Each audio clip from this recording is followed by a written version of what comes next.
Biro Humas dan Protokol Mahkamah Konstitusi. Terima kasih juga kepada teman-teman media yang hari ini sudah berkenan untuk menghadiri press conference yang diadakan oleh Biro Humas Mahkamah Konstitusi. Saya mohon maaf terlebih dahulu kalau kemarin saya tidak merespon apa yang di-WA-kan atau di SMS-kan oleh teman-teman media, karena memang saya untuk menanggapi ini memerlukan 2 izin. Yang pertama tentu dari pimpinan Mahkamah Konstitusi, Ketua dan Wakil Ketua Mahkamah Konstitusi, dan yang kedua tadi sudah disebutkan dari Majelis Kehormatan Mahkamah Konstitusi yang diketuai oleh Profesor Palguna. Saya bersyukur hari ini baik pimpinan maupun MKMK itu sudah memberikan izin, dan karena itu saya bisa menyampaikan. Sekali lagi saya mohon maaf kalau kemarin saya diam saja tidak merespon. Hal yang dikembangkan di luar ya itu kan bahwa doktor saya palsu, itu yang saya tangkap yang pertama. Atau yang kedua, ijazah doktor saya itu abal-abal. Nah, kalau palsu ini kan mengasumsikan bahwa ya ijazah doktor saya itu tidak diterbitkan oleh universitas atau institusi pendidikan di mana saya kemudian mengambil doktor. Kalau abal-abal itu kan mengasumsikan bahwa saya tidak menjalani proses studi pada level doktoral sesuai dengan yang seharusnya atau sewajarnya. Kan kira-kira begitu. Atau barangkali kalau dalam bahasa lebih bebas itu ijazahnya membeli lah, kira-kira kan begitu. Nah, ini yang ingin saya klarifikasi. Ya. Jadi saya memulai studi doktoral saya itu tidak ujuk-ujuk tidak di Collegium Humanum Warsaw Management University. Saya memulai studi doktoral saya itu pada awal mulai kuliahnya ya tahun 2011 ya. Itu saya mulai mengikuti program doktoral yang dinamakan Professional Doctorate Program di bidang Justice, Policy and Welfare di Glasgow School for Business and Society, Glasgow Caledonian University, Scotland, United Kingdom. Ya, ini saya memulai ada kuliah dengan sistem blok. Karena ini professional doctorate, artinya kuliahnya tiap hari dari pagi sampai sore, tetapi hanya 1 sampai 2 minggu setiap blok, selama 4 kali 4 blok dalam 1 tahun. Nah, program doktor atau professional doctorate ini adalah program doktor by research yang base-nya adalah off campus. Jadi karena off campus, maka tidak harus stay terus-menerus bagaimana program PhD di banyak universitas di luar negeri. Ya. Nah, program professional doctorate ini, ya, ini terdiri dari 2 tahapan. Yang pertama di Glasgow Caledonian University ini disebut sebagai State 1. Ya, ini diisi dengan kuliah, penugasan atau assignment. Ya, selama 4 blok itu ya, dan itu kemudian saya selesaikan ya di kuartal terakhir tahun 2012 ya. Jadi semua saya selesaikan, saya tuntaskan di kuartal terakhir 2012 ya. Karena itu saya kemudian mendapatkan transkrip nilai. Ini saya tunjukkan aslinya ya. Ini transkrip nilai yang dimana transkrip nilainya ini menunjukkan kayak rapot lah gitu ya, atas 3 mata kuliah yang setelah saya jalani dan lulus. Yang pertama adalah professional development, yang kedua adalah research method, metodologi penelitian, dan yang ketiga adalah project development.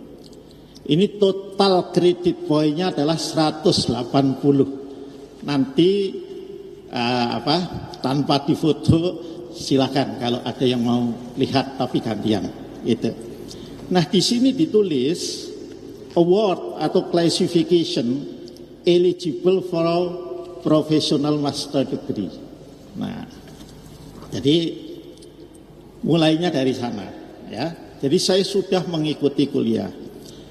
Nah, apa yang terjadi di awal tahun 2013 itu saya memasuki yang disebut dengan stage 2 dari program profesional doctorate itu.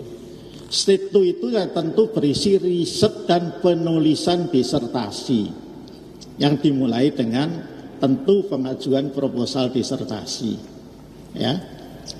Nah, jadi saya masih bolak-balik itu Jakarta, Glasgow.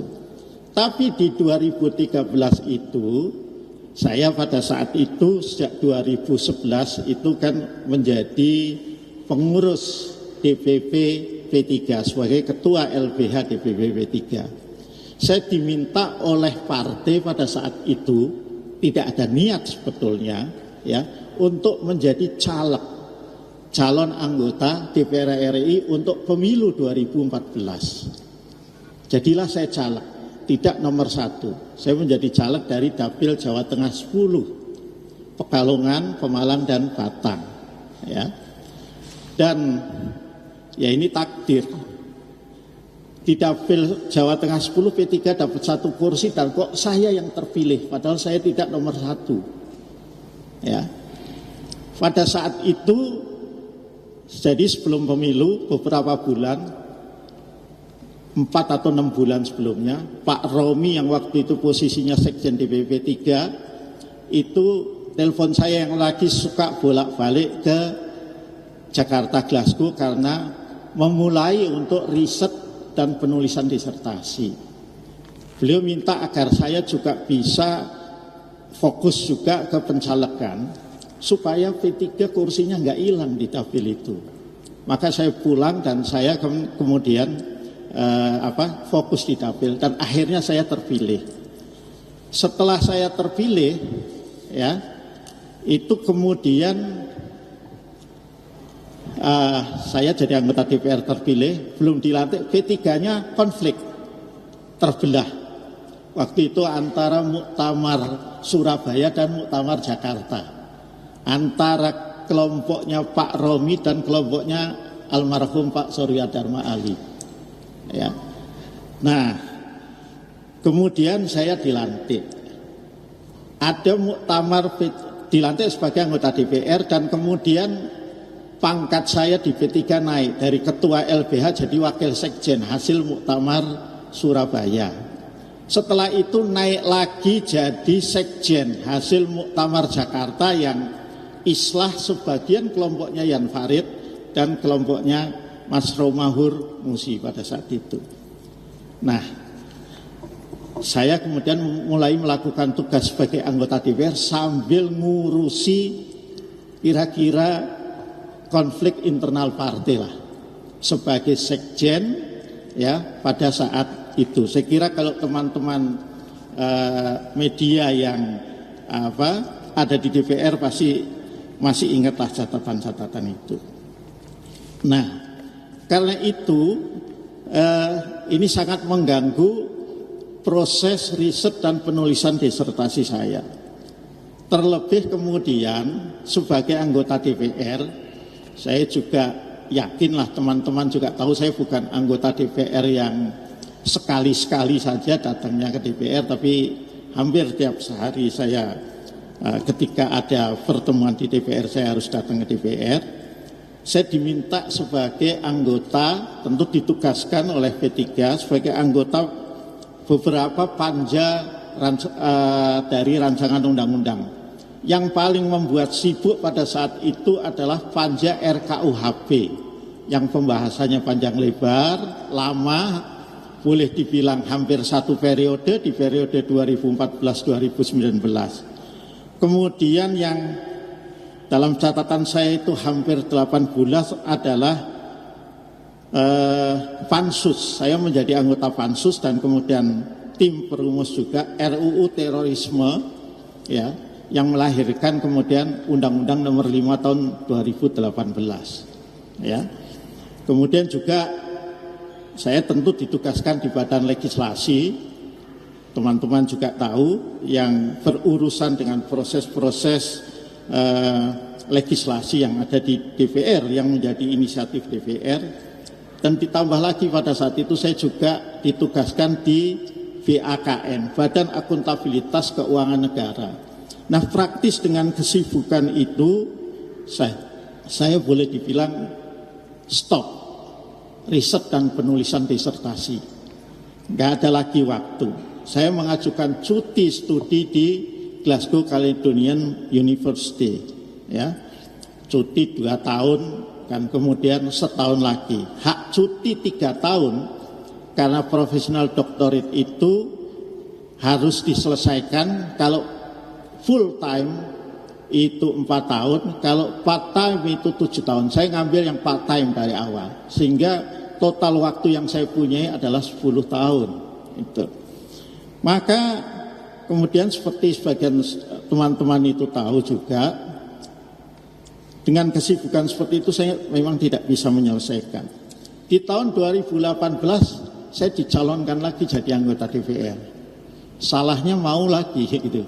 Dan kemudian juga diminta jadi wakil ketua TKN Tim Kampanye Nasional Jokowi Kiai Ma'ruf Amin untuk Pilpres 2019. Salah satu wakilnya Pak Erick Thohir. Ya makinlah kesibukan itu ada. Nah, karena dengan kesibukan di DPR itu, ya, maka saya kemudian di tahun 2017 itu saya memutuskan untuk exit dari program professional doctorate di Glasgow Caledonian University. Ya, tentu dengan karena saya sudah mencapai 180 kredit. Saya mendapatkan gelar award ijazah master. Nanti juga bisa dilihat. Silakan. Nah, tapi saya masih punya tekad. Karena memang tekadnya untuk bisa menyelesaikan studi doktoral. Maka setelah selesai pemilu 2019, kemudian saya diminta jadi wakil ketua MPR. Ya, saya kemudian cari-cari universitas. Ya.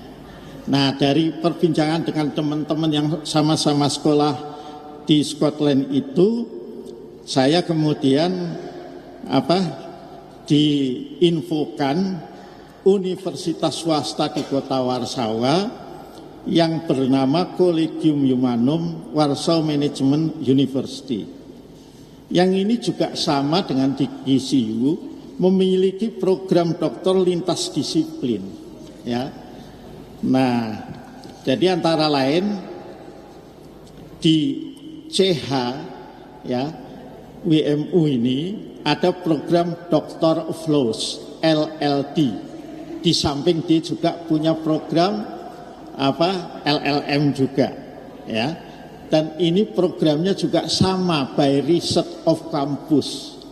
Nah, saya mendaftar, ya, saya ingat kalau saya lihat di arsip saya itu di sekitar awal Agustus 2020. Nah, sebelum saya mendaftar, saya cek universitas itu ada tidak di database Kemendikbud pada saat itu. Kan ada websitenya. Saya menemukan nama universitas itu ada di database Kemendikbud. Saat itu belum belum dipisah menjadi Kemendikdisayintek dan Kemendikdasmen itu. Nah, Tapi pada saat saya mendaftar itu, COVID kan sudah mulai merebak, ya. Kemudian ada pembatasan aktivitas, pembatasan bepergian ke luar negeri. Sehingga memang sudah program dasarnya itu by research of campus. Kemudian ada juga itu dilakukan secara daring. Nah, saya mendaftar sebagai mahasiswa program transfer doktor. Karena saya hanya mau itu, saya tidak mau ngulang dari nol.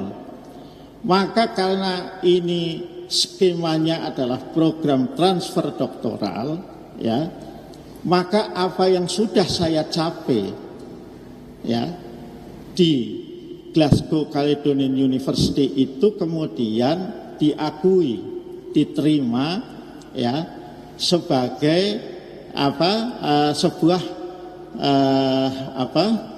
capaian yang karena capaian itu saya tidak diwajibkan untuk mengikuti kuliah-kuliah meskipun secara daring, tidak wajib. Hanya dianjurkan saja, disunahkan saja, terutama untuk mata kuliah metodologi riset yang kualitatif, karena disertasi doktoral saya itu memang basisnya adalah riset kualitatif, ya, dan dissertation writing, penulisan disertasi itu saya ikuti. Nah, tentu setelah kemudian saya ikuti kuliah 6 bulan sambil saya mikir-mikir saya mau nulis disertasi apa, akhirnya di 2021 itu mulai, ya, saya memutuskan untuk melakukan riset dulu sebelumnya tentu tentang penanggulangan terorisme di Indonesia dengan fokus kebijakan hukum terorisme pasca peristiwa bom Bali. Ya, menulis tentang penerapan Undang-Undang 15 tahun 2003, karena ini memang ada di kepala saya karena saya anggota Komisi 3 DPR RI, ya.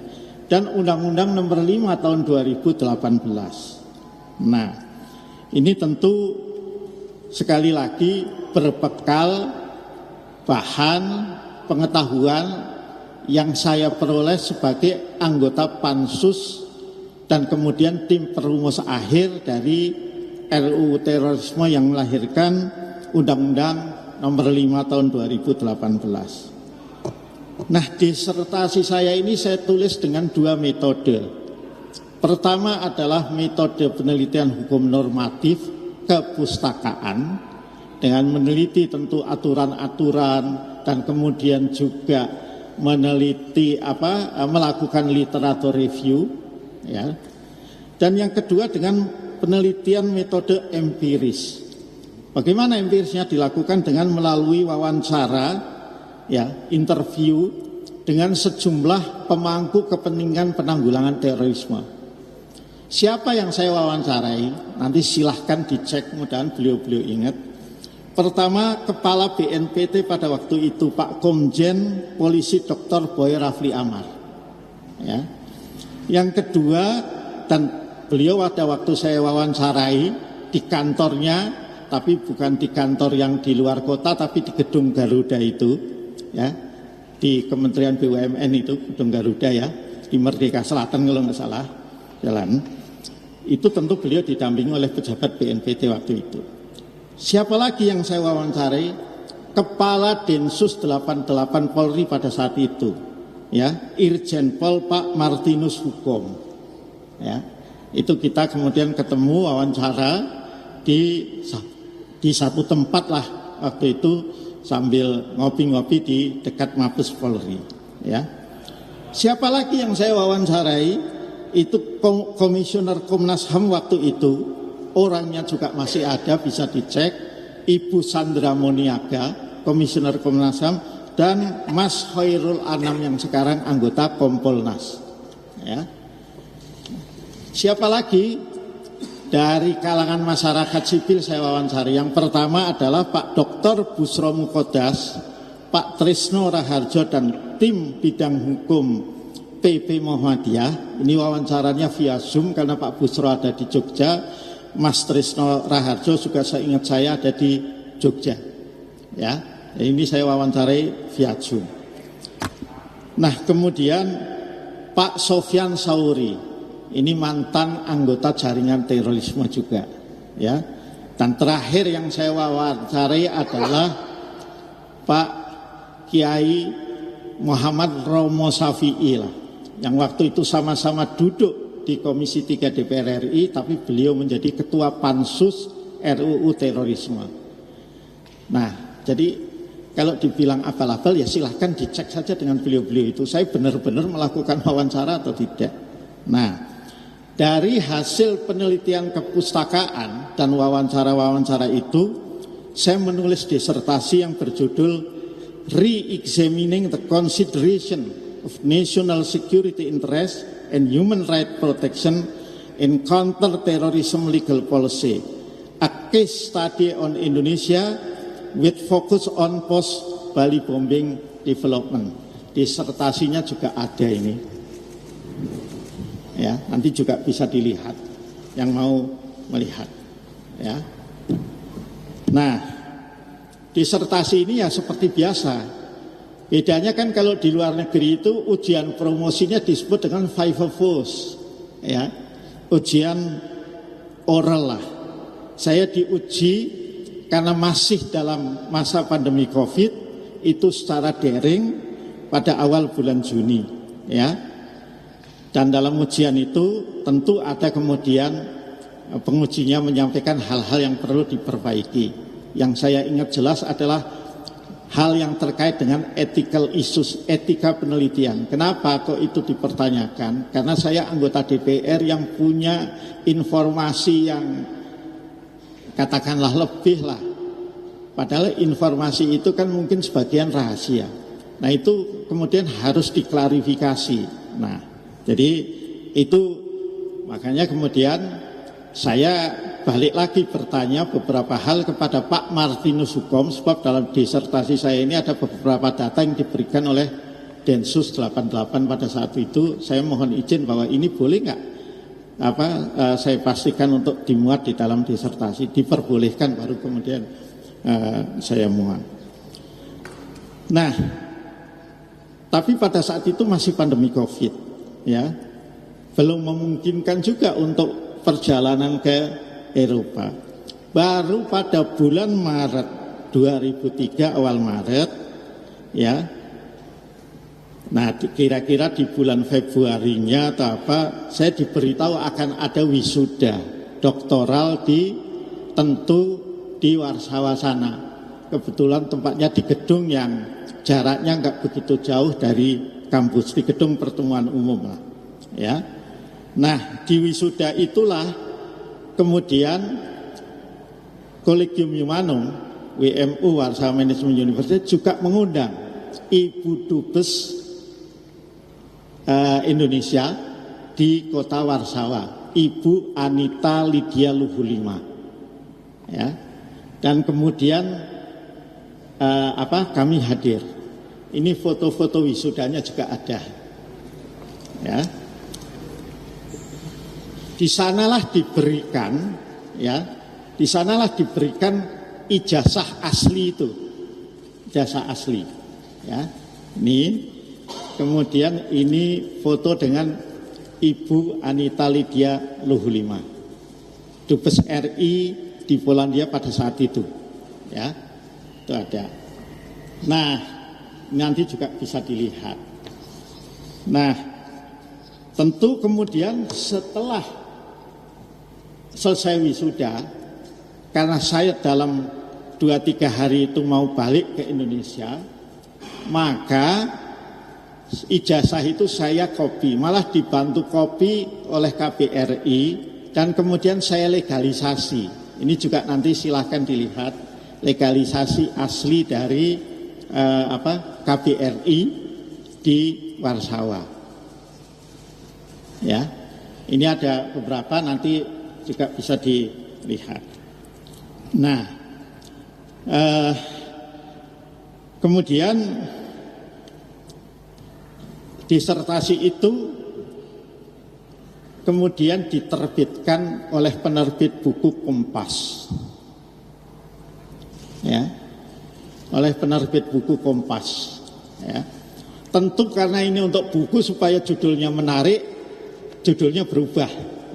Jadi kalau tadi saya bicara national interest dan human right protection, di sini judulnya diganti keamanan nasional dan perlindungan HAM, ya, dialektika kontra terorisme di Indonesia.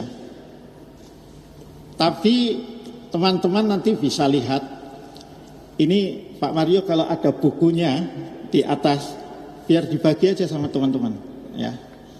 Itu sedekah buku gratis lah. Masih ada nggak? Ya masih ada. Cepat diambilin sekarang. Ya. Dalam prakata buku ini, kalimat pertama yang saya tulis, jadi nggak, kalau abal-abal kan pasti nggak beginilah. Ya. Buku ini diadaptasi dari disertasi doktoral saya yang berjudul Re-examining the Consideration of National Security Interest and Human Right Protection and Counter-Terrorism Legal Policy, a case study on Indonesia with focus on post-Bali bombing development di Collegium Humanum Warsaw Management University. Itu nanti dilihat, silakan. Bahkan kalau bisa nanti kalau teman-teman yang berminat silakan. Ya, nah. Kemudian tadi legalisasi itulah yang saya pergunakan juga untuk melengkapi berkas administrasi ketika teman-teman di Komisi 3 sebagian itu mendorong saya untuk juga ikut proses seleksi hakim konstitusi itu, ya. Kan proses seleksi di DPR itu standar. Begitu seleksi administrasi selesai, seleksi administrasi itu menyerahkan kopi berkas dan menunjukkan aslinya. Jadi ijazah itu kopi berkasnya adalah tentu kalau ijazah adalah kopi berkas yang sudah dilegalisasi, ya, oleh lembaga yang berwenang, ya. Dan kemudian kan diumumkan di beberapa media, ya. Yang saya ingat memang di Harian Kompas, ya. Dan kemudian diberikan kesempatan masyarakat untuk memberikan tanggapan, ya. Dan kemudian sejauh menyangkut diri saya, itu tidak ada yang mengajukan keberatan atau tanggapan apapun sampai kemudian saya terpilih. Nah, jadi ya itulah cerita tentang perjalanan doktoral, studi doktoral saya, dan semua berkas ini sudah saya sampaikan juga kepada Mahkamah Kehormatan Mahkamah Konstitusi MK. Ini termasuk beberapa catatan kuliah atau komunikasi yang saya masih punya. Semuanya saya tentu sudah tidak punya karena laptop yang di DPR kan saya sudah kembalikan juga. Itu enggak ada lagi, tapi yang penting-penting tentu saya copy, tidak semuanya. Jadi saya kira itu teman-teman sekalian untuk mengklarifikasi soal ijazah palsu, ijazah apa, ya. Tapi ada juga yang kemudian mengatakan seolah-olah saya ini dokternya dari luar negeri, wisudanya di Jakarta, enggak benar. Wisudanya itu di kota Warsawa, makanya ini ada foto enggak satu, kalau di HP saya banyak, antara lain dengan Ibu Anita Lydia Luhulima itu. Saya kira itu, barangkali kalau ada pertanyaan saya buka dari teman-teman media melalui Mas Faiz. Saya persilakan. Baik, ya, terima kasih Yang Mulia Hakim Konstitusi Arsul Sani. Tadi sudah dijelaskan ya secara detail dan rinci dari mulai proses perkuliahan, ujian sampai dengan wisuda. Kami membuka kesempatan kepada rekan-rekan media dan pers untuk menjawab pertanyaan mungkin satu persatu. Saya persilahkan.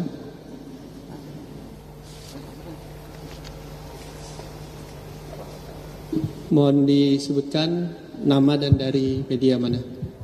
Baik, terima kasih Mas Faiz, izin yang mulia. Perkenalkan saya. Enggak usah panggil yang mulia lah, itu di ruang sidang saja. Perkenalkan saya Fadil dari Wartawan Kumparan. Pertanyaan yang pertama yang ingin saya pertegas dan perjelas adalah, jadi sebenarnya dari penjelasan Pak Arsul Sani tadi yang dipermasalahkan dari kampus Kolegium Hanum yang di Warsawa ini sebenarnya yang dipermasalahkan terkait pelapor sebelumnya itu sebenarnya itu apa gitu. Terus yang kedua, tadi mungkin kalau misalnya saya skip, saya mohon maaf, sepertinya mungkin belum disebutkan terkait dengan bidang studi doktoralnya itu di bidang studi apa, dan mulai menjalani kuliah itu kalau nggak salah kan awalnya di 2011 di Skotlandia, dan kemudian akhirnya 2020 melanjutkan di Warsawa dan transfer, ya istilahnya mungkin transfer mata kuliah atau capaian perkuliahan. Jadi totalnya itu Pak Arsul Sani itu menjalankan program doktoral itu berapa lama gitu? Iya. Dari awal itu sampai akhirnya di wisuda. Dan apakah saat ini kampus yang di Warsawa itu masih ada sampai sekarang atau gimana? Dan mungkin sepertinya itu dulu aja. Terima kasih.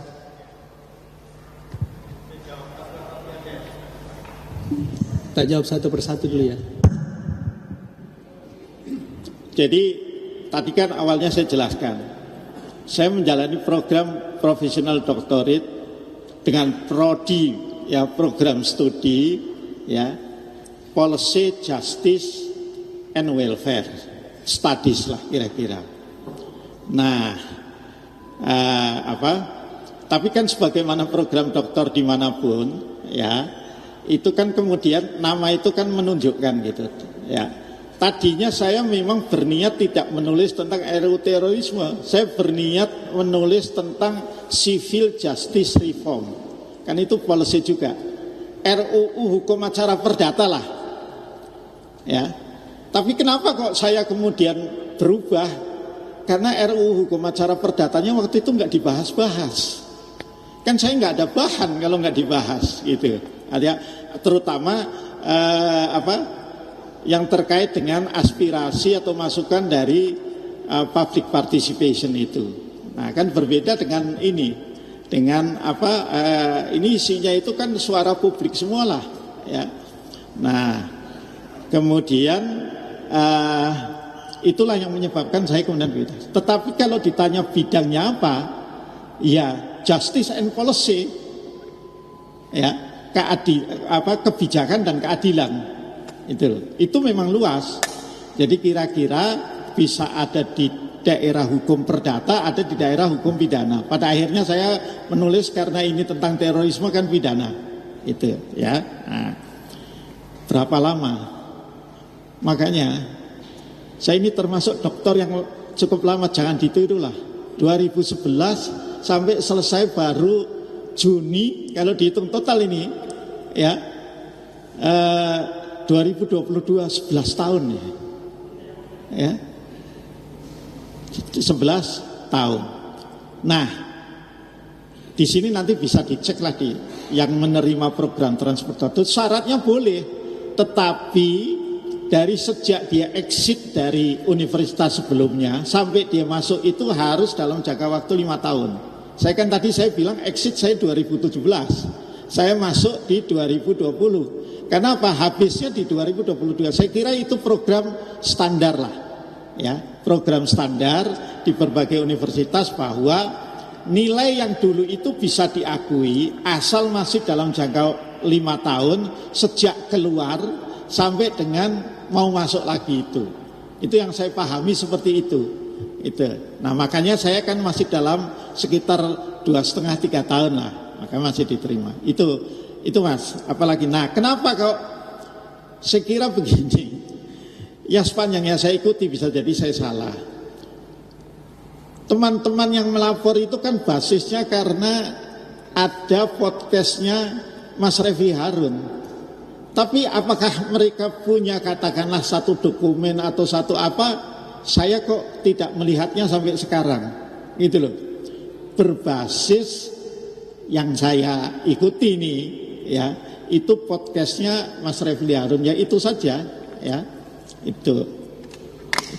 Dan itu pun kan kemudian bertubi-tubi lah. Nah, jadi saya nggak tahu juga ini apakah benar dari teman-teman yang ini atau ada yang lain juga. Ya silakan yang lain.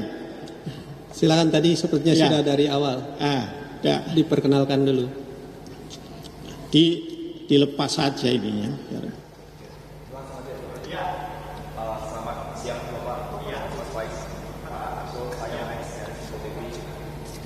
Pertanyaan Pak mengenai tes pakai terkait dengan beberapa waktu lalu kan dari Ketua Mahkamah Kehormatan MK Pak Igede bilang merespon tudingan ini dengan heran begitu, kenapa dari pelapor langsung straight to the point ke Barreskrim, kenapa nggak ke DPR? Berarti tanda kutip pelapor mempertanyakan kompetensi dari DPR, itu pertama.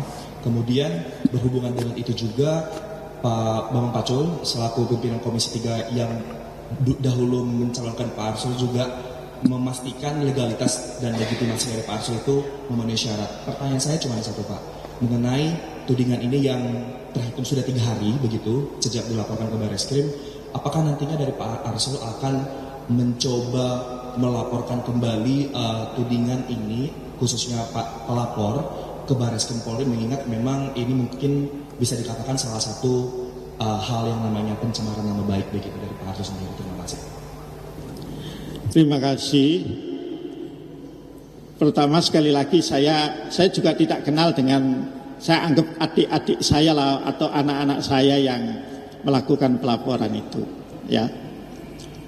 Saya kok merasanya begini Mas. Bagi saya ketika pejabat publik dikritisi itu ya kita proporsional sajalah. Dan kita harus menyikapinya dengan dingin, tidak emosional. Ya. Jadi terlepas bahwa itu tidak benar keyakinan saya, ya, tentu saya harus bijak. Itu adik-adik saya. Jadi saya tidak akan melapor balik. Saya tahulah itu apa, adik-adik saya atau anak-anak saya yang masih mahasiswa, ya. Suatu ketika juga pasti akan sampai pada sikap, ya. Kalau tadi yang disampaikan oleh Pak Ketua MK itu, saya kan kalau saya Muslim kan selalu diajarkan, kalau kita ada masalah, ada apa, maka tabayun dulu, ya, dikonfirmasi dulu. Kalau teman-teman, saya appreciate ketika teman-teman WA saya, Pak ini untuk cover both side itu kan tabayun itu, ya kan. Nah jadi saya nggak akan merespon dengan cara katakanlah melakukan laporan balik karena itu, enggak lah, itu saya anggap hal yang biasa saja yang saya. Kenapa? Enggak, saya enggak. Kalau MK kan enggak bisa, MK sudah memutuskan sendiri bahwa lembaga negara itu kan tidak boleh melaporkan pencemaran nama baik, itu sudah diputuskan sendiri oleh MK. Masa kemudian karena itu MK-nya akan melanggar sendiri apa yang diputuskan? Saya kira enggak. Saya pun bagian dari MK, jadi tidak patut untuk melakukan itu. Ya, itu. Nah, tapi saya tadi menarik, saya kasih ya. Di Komisi 3 itu ya memang benar-benar diperiksa dan saya tahu cuma enggak pas lah saya sebutkan. Ada juga yang tidak memenuhi syarat administratif pada saat proses fit and proper test itu, ya. Tapi kalau ditanya apa nggak memenuhi syarat administratifnya, ya tentu saya tidak tahu persis. Tapi saya tahu dari semua yang katakanlah mengajukan itu, ada juga yang kemudian tidak melanjutkan proses seleksinya. Itu aja yang bisa. Ada lagi? Ya silakan. Ya. Izin bertanya Pak, ini kan Bapak dilaporkan oleh aliansi masyarakat memahami konstitusi. Iya. Dugaan serius penggunaan ijazah doktor palsu. Laporan tersebut diperkuat dengan bukti pemberitaan media mengenai adanya penyelidikan oleh otoritas anti korupsi Polandia. Bagaimana tanggapan Bapak? Kedua, jika terbukti menggunakan ijazah palsu, apakah Bapak siap mundur dan siap diperiksa karena sudah melakukan kebohongan publik? Dan ketiga, bagaimana sikap MK? Apakah tidak menonaktifkan terlebih dahulu terhadap Arsul Sani yang diduga menggunakan ijazah palsu, karena semua keputusan yang diputuskan bisa menjadi masalah. Terima kasih. Terima kasih. Kalau pertanyaan yang ketiga barangkali lebih pas ditanyakan kepada MK. Masa saya menjawab apa saya tidak dinonaktifkan, kan nggak pas juga. Itu silahkan ditanyakan ke MK ya. Nah, sekali lagi tadi disebutkan juga oleh Masnya kan, dasarnya kan pemberitaan. Saya nggak tahu pemberitaannya ini pemberitaan apa. Kan saya belum tahu juga itu. Yang berikutnya, kalau berandai-andai, saya nggak mau berandai-andai juga kalau terbukti ini mundur. Tapi saya punya prinsip seperti ini. Ini agak curhat juga sedikit. Saya ketika mengikuti proses seleksi, ya, itu karena dorongan sejumlah teman di Komisi 3. Bukan saya mau-maunya sendiri. Jadi bagi saya jabatan itu amanah. Dan pasti suatu ketika karena sebab apapun akan berakhir. Bisa karena sebab meninggal, bisa karena sebab pensiun, bisa karena sebab mengundurkan diri, bisa juga karena sebab misalnya tersandung kasus selingkuh lah misalnya. Bisa karena sebab apapun. Jadi ini bukan sesuatu yang harus buat saya pribadi itu harus dipertahankan mati-matian. Ya nanti kita lihat, tapi saya tidak kemudian harus dengan gagah-gagahan mengatakan ini atau itulah. Itu saja saya kira. Ya, jawaban saya. Masih ada? Ya. Terakhir ya, saya mau sidang ini jam 13.30 ada sidang. Terakhir. Yang mulia ada jadwal sidang lagi. Ya.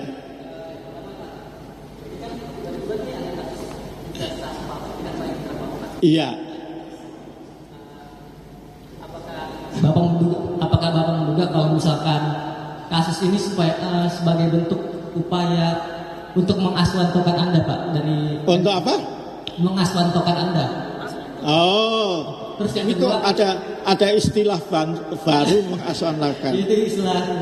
Tadi saya langsung jawab aja. Masih ada lagi? Satu lagi, Pak. Ya. Yang kedua, Pak, kampus Bapak untuk meraih gelar dokter tersebut itu masih ada apa nggak sih, Pak? Oke. Iya. Katanya kan itu kampusnya kena fraud kan, Pak ya? Iya. Itu Bapak jual beli ijazah apa enggak, Pak? Tadi ngikuti nggak dari awal? Kalau ngikuti kan mestinya udah bisa disimpulkan aja lah penjelasan saya, gitu ya.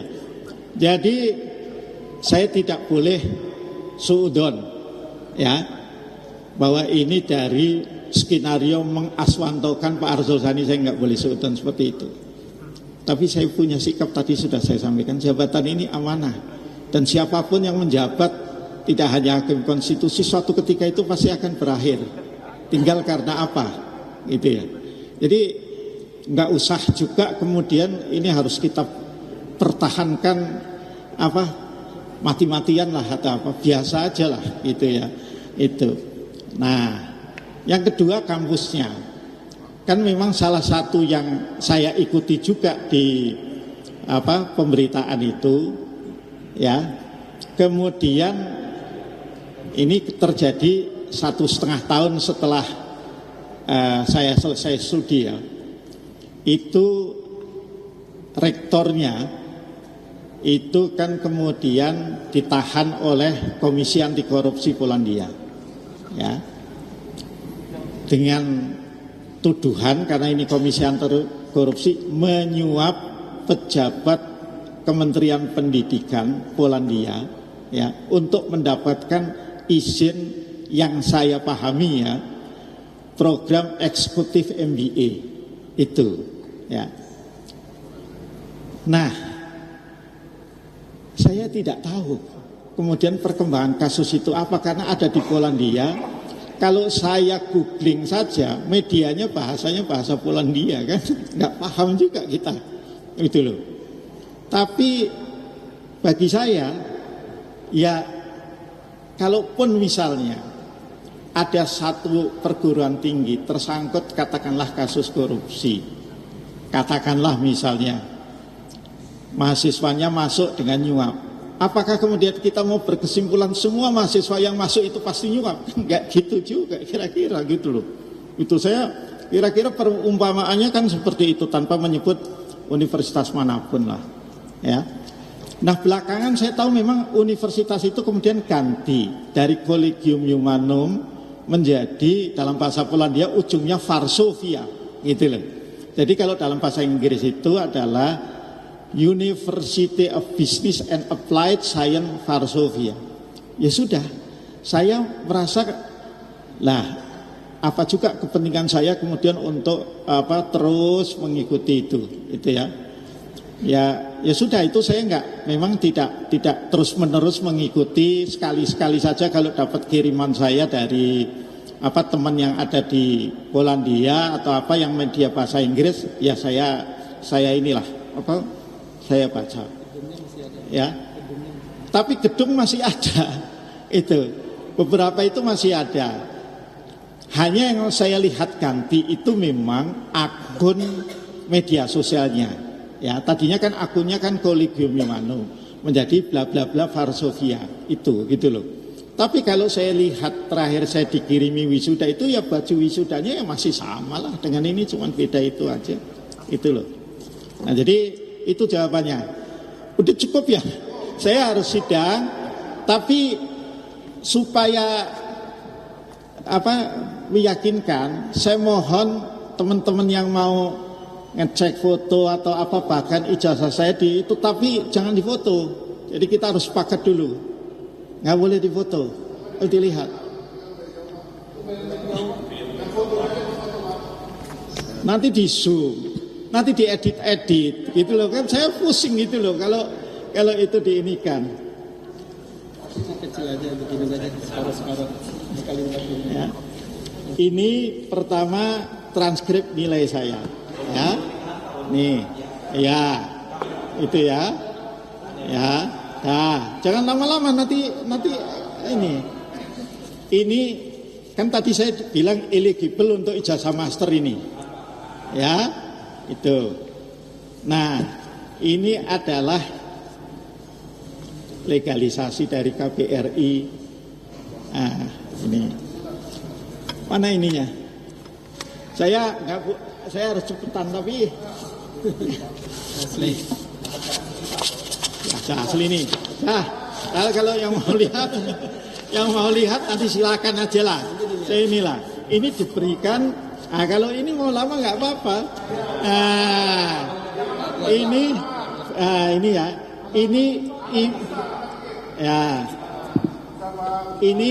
Ini yang pakai jilbab istri saya.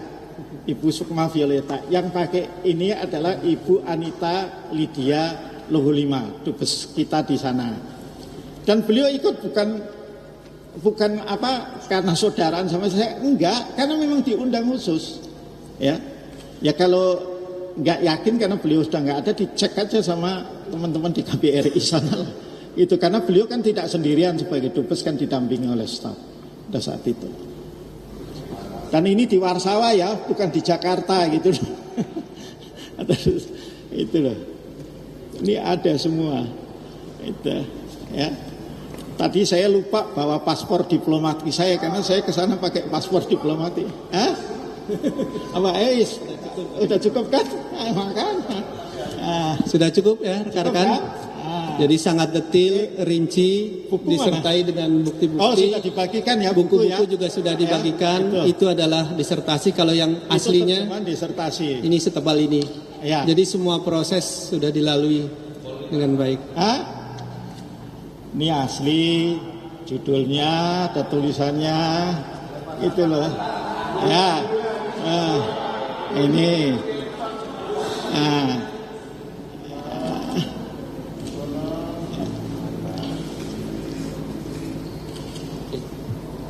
Ya, udah cukup ya. Baik, terima kasih kepada rekan-rekan wartawan yang sudah hadir. Mudah-mudahan dengan penjelasan dan klarifikasi ini menjadi lebih jelas isunya. Terima kasih, saya akhiri. Wassalamualaikum warahmatullahi wabarakatuh. Selamat siang. Saya kalau nggak berani bawa ijazah asli nanti dibilang nggak berani menunjukin ijazah aslinya.